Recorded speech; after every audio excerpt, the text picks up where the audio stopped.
అమెరికాలో ప్రముఖ వ్యాపార దిగ్గజమైన అదానీపై కేసు నమోదైంది. దీంతో భారతదేశంలో రాజకీయాల్లో ప్రకంపనలు సృష్టిస్తుంది. ప్రధానంగా వివిధ రాష్ట్రాల్లోని ముడుపులు చెల్లించారు అనేది మాత్రం అదానీపై అభియోగాలు వస్తున్నాయి. ఇందులో ప్రధానంగా చూసినట్టే ఆంధ్రప్రదేశ్ రాష్ట్రంలో గత వైసీపీ ప్రభుత్వానికి దాదాపు 1700 కోట్ల వరకు కూడా ముడుపులు చెల్లించినట్లు ఇందుకు సంబంధించిన సోలార్ విద్యుత్ ప్రాజెక్టుకు సంబంధించి అనే దానిపై కూడా ఇప్పుడు అమెరికాలో కేసు నమోదైంది. అయితే ఆంధ్రప్రదేశ్లోని తప్పు చేస్తే అమెరికాలోని కేసు ఎందుకు నమోదు చేస్తారు? అంటే ఓవరాల్గా ఈ ఎపిసోడ్లోని ఎటువంటి అంశాలు ఉన్నాయి? దీనిపై మనతో మాట్లాడటానికి ఆంధ్రప్రదేశ్ ప్రొఫెషనల్ అసోసియేషన్ మరోపక్క ప్రముఖ చారిటెడ్ అకౌంట్ అయిన మహేశ్వరరావు ఉన్నారు. ఆయనతో మాట్లాడే ప్రయత్నం చేద్దాం. అంటే ఓవరాల్గా అమెరికా లాంటి సంస్థల్లోని ఇటు దేశంలో ఉన్న ప్రముఖ పారిశ్రామికవేత్త అదానిపై కేసు ఎందుకు నమోదైంది? ఇందుకు సంబంధించిన లింక్ ఏపీకి ఎందుకు ఉంది? అమెరికాలో ఫారిన్ కరప్షన్ ప్రొటెక్షన్ యాక్ట్ అని ఒక చట్టం ఉంది. అక్కడ పారిశ్రామికవేత్తలు ఎవరైనా విదేశాల్లో ముఖ్యంగా మిగతా దేశాల్లో పెట్టుబడి పెట్టాలన్నప్పుడు ఆ పెట్టుబడులు కూడా లెజిటిమేట్గా ఉండాలని, అవినీతికి తావు లేకుండా ఉండాలనేది వాళ్ళ చట్టం తాలూకా అగ్రిమెంట్.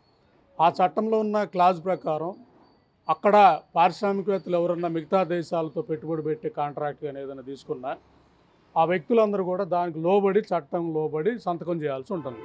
అంటే ఆ అగ్రిమెంట్ క్లాజ్లో సంతకం చేయాల్సి ఉంటుంది. ఒకవేళ ఇది కానీ వైలేట్ చేసిన పరిస్థితి కానీ ఉంటే, సో ఎవరైతే పెట్టుబడి పెట్టిన వ్యక్తి, అలాగే ఇక్కడ ఎవరైతే తీసుకున్న మిగతా కంట్రీలో ఉన్న వాళ్ళు, అఫీషియల్స్ అందరూ కూడా ఆ చట్టానికి పరిధిలోకి వస్తారు. ఎందుకంటే వీళ్ళందరూ కూడా అగ్రిమెంట్ ఎంటర్ అయ్యేటప్పుడు ఆ క్లాజ్కి సైన్ చేస్తారు. అది యాజ్ పర్ యాక్ట్ ప్రకారం మేము అగ్రి అవుతున్నామని క్లాజ్కి సైన్ చేశారు. కాబట్టి ఆ పరంపరలోనే అదాని ఇక్కడ పవర్ ప్రాజెక్ట్స్ ఏవైతున్నాయో ఈ పవర్ ప్రాజెక్ట్స్ అన్నీ కూడా ఇలాంటి అఫీషియల్స్ తోటి బ్రైబ్ ఇచ్చుకొని, మ్యానిపులేట్ చేసుకొని, మేనేజ్ చేసి వచ్చిన కాంట్రాక్టులని చూయించుకొని యుఎస్ మార్కెట్లో ఆల్మోస్ట్ $175 మిలియన్ ఫండ్ రైజ్ చేయడానికి వెళ్ళిన పరిస్థితుల్లో అక్కడ కూడా సైన్ చేయాల్సి వచ్చింది. సెక్యూరిటీస్ ఎక్స్చేంజ్ కమిషన్లో కూడా మళ్ళీ ఏం సైన్ చేయాల్సి వచ్చిందంటే, అక్కడ ఏదైతే నేను ఇచ్చే సమాచారం అంతా కూడా జెన్యూను, కరెక్టు, దీంట్లో ఏ విధంగా అయినా తప్పులు లేవు, అవినీతి లేదని ఆడ కూడా సైన్ చేసే క్లాజు, ఈ రెండు క్లాజులు ఒక డైరెక్టర్గా సైన్ చేసిన పరిస్థితి. అదాని వాళ్ళ నెఫ్యూ, ముఖ్యంగా సౌరవ్ అదానీలు సైన్ చేసిన పరిస్థితి.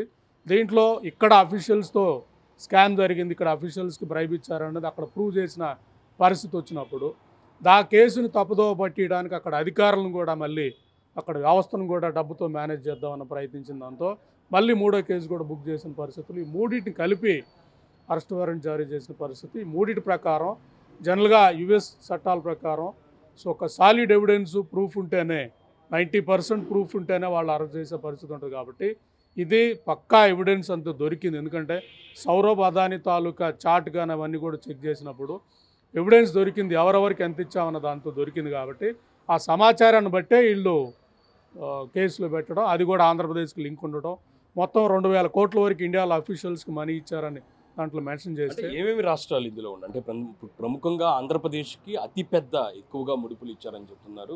ఆ ముడుపులకు సంబంధించిన వ్యవహారం ఎలా జరిగింది?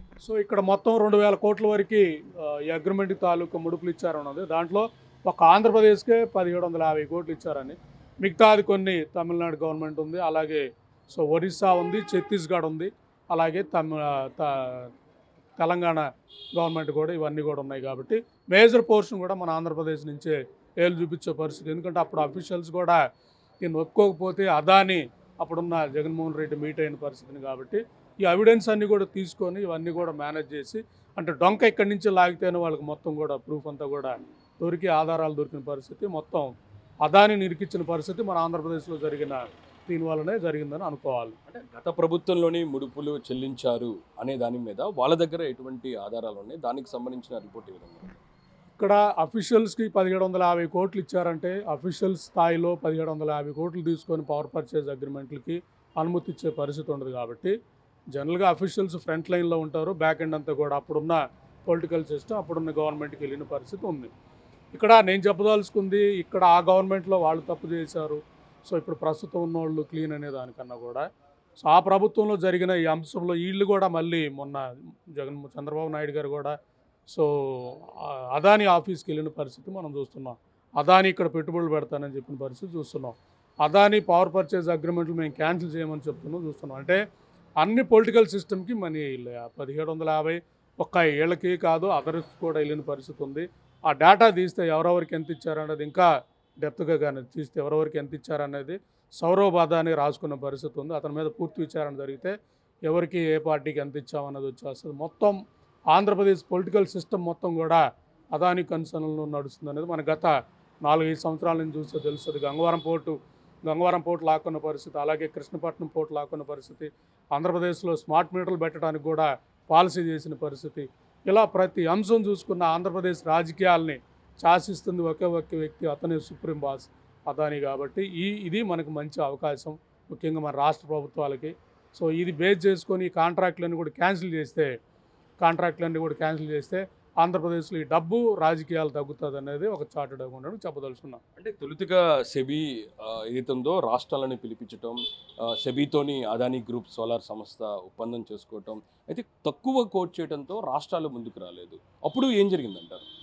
సో ఎప్పుడైతే ఇది అవినీతికి ఆస్కారం ఉందన్న పరిస్థితి ఉన్నప్పుడు, అప్పుడు అఫీషియల్స్ రిజెక్ట్ చేసిన పరిస్థితి ఉన్నప్పుడు మన జగన్మోహన్ రెడ్డి అదానీ కూర్చున్న పరిస్థితి కూడా మనకి ఎందుకంటే ఎవిడెన్స్లు కూడా ఉన్నాయి.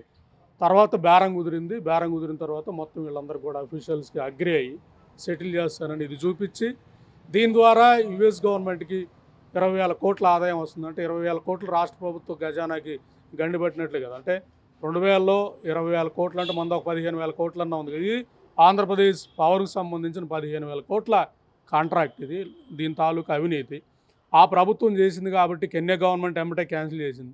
సో మనం కూడా క్యాన్సిల్ చేయాలిగా, క్యాన్సిల్ చేయట్లేదు. రీజన్ అంటే వీళ్ళు కూడా కమ్ముక్కు అయిపోయారు. మొత్తం పొలిటికల్ సిస్టమ్ ఆంధ్రప్రదేశ్ అంతా కూడా ఈ స్కామ్ తాలూకు పాత్రలో ఉండిపోయారు. వీళ్ళు ఎవరు కూడా అంటే కరప్షన్ విషయంలోనే కెన్యా గవర్నమెంట్ చూసినట్టయితే, కెన్యా ఉన్న దేశంలోని ఇలాంటి అంశాలకు సంబంధించి వాళ్ళు ఎక్కువగా ప్రోత్సహిస్తూ ఉన్న పరిస్థితి ఉంది.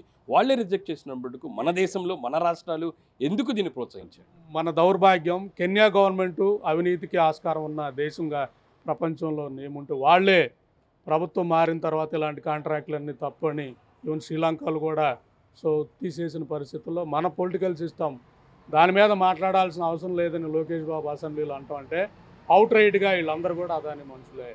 ఎందుకంటే ఈ ఒక్క ఎగ్జాంపులే మనకు జరుగుతుంది. నేను రిపోర్ట్ వచ్చినప్పుడు దీని మీద తర్వాత మాట్లాడతామని చెప్పాలి, కానీ దీని మీద అసెంబ్లీలో మాట్లాడాల్సిన అవసరం లేదని లోకేష్ బాబు గారు మాట్లాడడం అంటే వీళ్ళంతా ఒకటే, వీళ్ళంతా కూడా ఒకే సిస్టమ్. వీళ్ళు కెన్యాకు మించిపోయారు మన ఆంధ్రప్రదేశ్ చెప్పాలంటే. ఒక మాఫియా, ఆర్థిక మాఫియా మొత్తం ఆంధ్రప్రదేశ్ రాజకీయాలని రూల్ చేస్తూ ఉంది. ఇక్కడ ప్రజల ఆస్పిరేషన్ ప్రకారం రాజకీయాలు జరగట్లేదు. సో అదానికి ఏం కావాలో దాని ప్రకారం ఇక్కడ జరిగే పరిస్థితి. అదానికి వైజాగ్ పోర్టు కావాలంటే వైజాగ్ పోర్టు కూడా ఇచ్చే పరిస్థితి వస్తుంది. ఇవన్నీ కూడా అదానీ బేస్ మీద ఆంధ్రప్రదేశ్ రాజకీయాలు జరుగుతుంది. దేశంలో మన ఒక్క రాష్ట్రం. ఎందుకంటే మన రాజకీయ నాయకుల బలహీనత, మన రాజకీయ నాయకులకి అవినీతి తాలూకా ఈ యాంగిల్లో మనం చూసుకుంటే ఎందుకంటే ఇంకా దారుణమైన పరిస్థితి ఉండదని మనం అనుకోవాలి. అంటే అదానీ అక్కడ విదేశాల్లో ఉన్న కంపెనీలకు సంబంధించి ఫండ్ రైజ్ చేయించి ఆ అమౌంట్ తీసుకొచ్చి ఇక్కడ ముడుపుల రూపంలో ఇచ్చారు. అంటే అదానీ మీద కేసు నమోదైంది. అయితే ముడుపులు తీసుకున్న వాళ్ళ పరిస్థితి ఏంది? దానికి సంబంధించి చట్టపరంగా చర్యలు ఉండే అవకాశం లేదంటారా? ఇక్కడ ఈ కేసును 2 విధాలు చూడాలి. యుఎస్లో జరిగిన కేసు తాలూకా అదానీని దానికి సంబంధించిన అధికారులు వాళ్ళందరూ కూడా చట్టం ముందు ఎప్పుడైనా దోషులుగా నిలబడతారు. వాళ్ళకి 2 ఆప్షన్ లేదు. ఎందుకంటే యుఎస్ గవర్నమెంట్ ఆ పాలసీస్ అన్ని కూడా చాలా స్ట్రిక్ట్గా ఉంటాయి. మీరు అక్కడ చూసారు, ఆ ఏజెన్సీస్కి బ్రైబ్ ఇవ్వకపోయినా కూడా అది కూడా బుక్ చేసిన పరిస్థితి యుఎస్లో ఉంది. కాబట్టి అదానీ కథం ఈ చాప్టర్. ఇక్కడ అదానీని ప్రొటెక్ట్ చేయడానికి ఈ దేశంలో మళ్ళీ మొత్తం చెప్పాలంటే ఇంకా చైనా, అమెరికాకి మనకి ఉన్న యుద్ధం ఉన్న యాంగిల్లో బీజేపీ లాంటి వాళ్ళు తీసుకెళ్ళటం, వీళ్ళు వచ్చాక ఈ సమస్య చర్చకి రానికుండా చేసే పరిస్థితి ఈ పొలిటికల్ సిస్టమ్ మొత్తం చేసేసిన ఇక్కడ ఉన్న కేసులు ఏవైతే ఉన్నాయో ఇవి వచ్చేకి మన ఏజెన్సీస్ ముందుకెళ్ళి మన ఏజెన్సీస్ పనిచేస్తే కానీ ఇక్కడున్న 1,550 కోట్లు ఇచ్చిన వీళ్ళందరూ కూడా అరెస్ట్ అయ్యే పరిస్థితి ఉంటుంది. కాబట్టి మన ఏజెన్సీలు శాంటిటీ ఏంటనేది అదానీ తాలూకు ఇన్సిడెంట్లో 2,000 కోట్లకు పైగా ఏజెన్సీలు ఈ అఫీషియల్స్ తీసుకున్న పరిస్థితి అంటే నాకు తెలిసి ఇది దేశంలో ఇంకొక న్యూస్గానే మిగిలిపోతుంది, కానీ చిత్తశుద్ధి అనేది ఉండదనేది నేను అనుకుంటున్నాను. ఈ కేసుకు సంబంధించి అందులో మీరు చదివిన పరిస్థితి ఉంది, దానికి సంబంధించి కూడా స్టడీ చేశారు. ఆ కేసులో కొన్ని అంశాలు పేర్కొన్నారు. ఎందుకంటే భారతదేశంలో ఒక సిటిజన్తో పలుమార్లు అదానికి సంస్థ వాళ్ళు మాట్లాడిన పరిస్థితి ఉంది అనేది కూడా పేర్కొన్న పరిస్థితి ఉంది. అందులో అసలు ఏముంది వాస్తవాలు?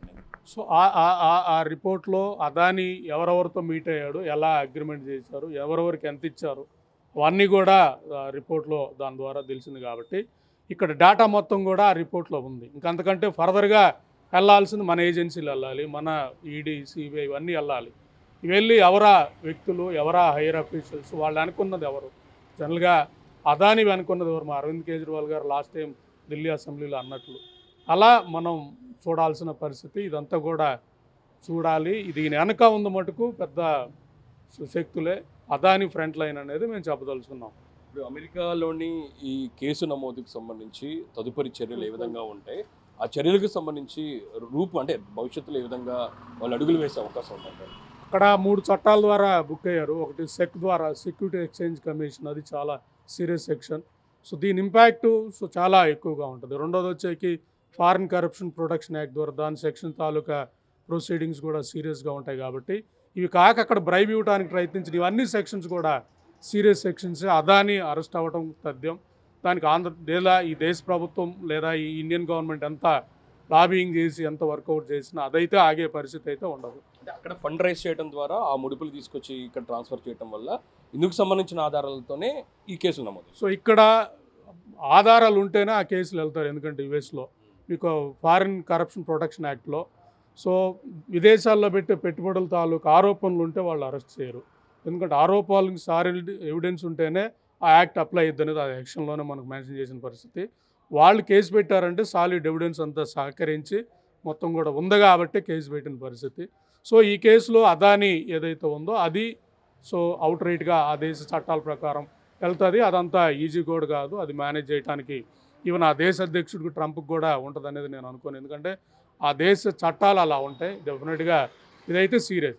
ఇన్వెస్టర్ పాయింట్ వచ్చేకి దేశానికి నాలాంటి వాళ్ళు చెప్పదలుచుకుంది ఏంటంటే ఇండియాలో పెట్టుబడి పెడితే ఇండియా పెట్టుబడి తాలూకా కాంట్రాక్టులన్నీ కూడా అవినీతితో కాబట్టి పెట్టుబడి పెట్టిన వాళ్ళు కూడా జైలుకి వెళ్ళే పరిస్థితి వస్తుందన్న మెసేజ్ ఇప్పుడు వెళ్ళిన పరిస్థితుల్లో ఈ దేశంలో పెట్టుబడి పెడతానికి ముందుకు రాని పరిస్థితి.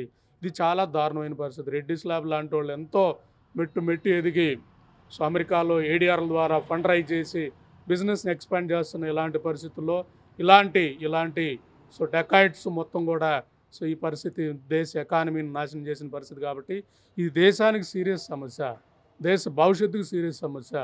దీని మీద ఈ ప్రభుత్వం కానీ రెస్పాండ్ అవ్వకపోతే ఈ దేశం కూడా కెన్యా కంటే దారుణంగా చెప్పుకునే పరిస్థితి వచ్చినప్పుడు ఇక్కడ ఇన్వెస్టర్స్ రారు, పెట్టుబడి పెట్టే పరిస్థితి ఉండదు. అదే ఇప్పుడున్న ప్రస్తుత బీజేపీకి కావాల్సింది అభివృద్ధి అవసరం లేదు. వాళ్ళు వెళ్ళే విధానం అంతా కూడా ఇక్కడ ప్రజలు అభివృద్ధి అవ్వకుండా మతం కోణంలోనూ ఉండేటట్టు. కాబట్టి వాళ్ళ లక్ష్యం కూడా నెరవేరే పరిస్థితి ఉంటుందని చెప్పదలుచుకున్నాను. ఇది పరిస్థితి. ఫారెన్ ప్రొటెక్షన్ యాక్ట్ ద్వారా పూర్తి ఆధారాలతో అదాని మీద కేసు నమోదు చేశారు. ఈ ఘటన చోటు చేసుకోవడం ద్వారా దేశానికి వచ్చే పెట్టుబడులకు పెట్టే విదేశీయులు కూడా భయపడే ప్రసక్తి ఉంది. ప్రధానంగా ఆంధ్రప్రదేశ్ రాష్ట్రంలోని 2021 ఆగస్ట్, నవంబర్ లాంటి మొత్తం 3 నెలల్లోని మొత్తం 3 సార్లు అదాని గ్రూప్ సంబంధించిన ప్రతినిధులు అదాని ఏపీలో అప్పటి ముఖ్యమంత్రి జగన్తో సమావేశం నిర్వహించారు. దాదాపు 1750 కోట్ల రూపాయల వరకు కూడా ముడుపులు అందాయి అనేది మాత్రం చార్టర్డ్ అకౌంట్ చెప్తున్నారు. అయితే ఈ నేపథ్యంలోని ప్రస్తుతం అదానికి సంబంధించిన గ్రూప్ మీద అక్కడ 3 సెక్షన్ల కింద కేసు నమోదు చేసిన నేపథ్యంలో ఇప్పుడు దేశంలోని ఏదైతే ఉన్నాయో ఇన్వెస్టిగేషన్ సంస్థలు ఇక్కడ దేశంలోని రాష్ట్ర ప్రభుత్వంలోని జరిగిన అవినీతిపై చర్యలు తీసుకోవాలి. ప్రస్తుతం ఉన్న ప్రభుత్వం కూడా దీన్ని కొనసాగించే విధంగా చూడకుండా పూర్తి స్థాయిలో చర్యలు తీసుకోవాలని కూడా చార్టర్డ్ అకౌంట్గా ఉన్న మహేశ్వరరావు గారు చెప్తున్నారు. కెమెరా పర్సన్ వెంకట్తో గాలిప్షన్, మెగా 9 టీవీ, విజయవాడ నుంచి.